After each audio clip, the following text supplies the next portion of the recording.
வணக்கம் மக்களே. தளபதி விஜயோட லாஸ்ட் மூவி ஜனநாயகன் மேல இப்போ ஒரு பெரிய ஷாக் நியூஸ் வந்திருக்கு. கேவிஎன் புரொடக்ஷன்ஸ் மற்றும் விஜய் ஃபேன்ஸ் எல்லாருமே இப்போ ரொம்ப கலக்கத்துல இருக்காங்க. அப்படி என்ன ஆச்சுன்னு பார்க்கலாம். ஜனநாயகன் படத்தோட ஓடிடி உரிமைய அமேசான் பிரைம் வீடியோ கிட்டத்தட்ட 120 கோடிக்கு வாங்கியிருந்தாங்க.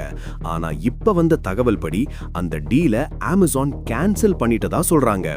இது தயாரிப்பு நிறுவனத்துக்கு ஒரு மிகப்பெரிய நஷ்டம்னு பார்க்கப்படுது. எதனால இந்த முடிவு? படத்தோட ரிலீஸ் டேட் தள்ளி போய்கிட்டே இருக்கு. ஜனவரி 9 release ஆகியிருக்கணும்.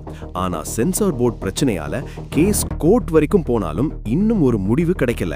Censorship இஷ்யூனால release delay ஆகிறதால Amazon சைட்ல இருந்து பிரஷர் அதிகமாகி இப்போ டீலையே கேன்சல் பண்ணிட்டாங்களாம். இந்த படத்தை தமிழ்நாடு அசெம்பிளி எலெக்ஷனுக்கு அப்புறம் தான் ரிலீஸ் பண்ண போறதாவும் ஒரு பேச்சு ஓடிட்டு இருக்கு. கரூர் கூட்டம் நெரிசல் சம்பவம், சென்சர் பிரச்சனை, அப்புறம் விஜயோட பர்சனல் லைஃப்னு அடுத்தடுத்து வர்ற பேக் டு பேக் செட்பேக்ஸ் மேல இப்போ இந்த 120 கோடி ஓடிடி லாஸ் விஜய்க்கு ஒரு பெரிய செட்பேக்கா பார்க்கப்படுது. ஜனநாயகன் எலெக்ஷனுக்கு முன்னாடி வருமா இல்ல எலெக்ஷனுக்கு அப்புறம் வருமா? உங்க கருத்து என்னன்னு கமெண்ட்ல சொல்லுங்க. இது போல சினிமா அப்டேட்ஸ்க்கு நம்மளோட சேனலை சப்ஸ்கிரைப் பண்ணுங்க. நீங்க பண்ற ஒரு சப்ஸ்கிரைப்க்கும் நாங்க 10 rupees எங்களோட அக்கவுண்ட்ல ஆட் பண்ண போறோம்.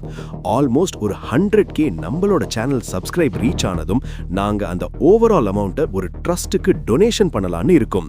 ஸோ நீங்களும் இந்த நல்ல விஷயத்துக்கு உங்களோட சப்போர்ட் இருக்கணும்னு நினைச்சா நீங்க பண்ண வேண்டியது நம்மளோட சேனலுக்கு சப்ஸ்கிரைப் பண்றது மட்டும்தான் மக்களே. நீங்க கண்டிப்பா பண்ணிடுவீங்கன்னு நான் நம்புறேன். ஓகே, தேங்க்ஸ் ஃபார் வாட்சிங் மக்களே.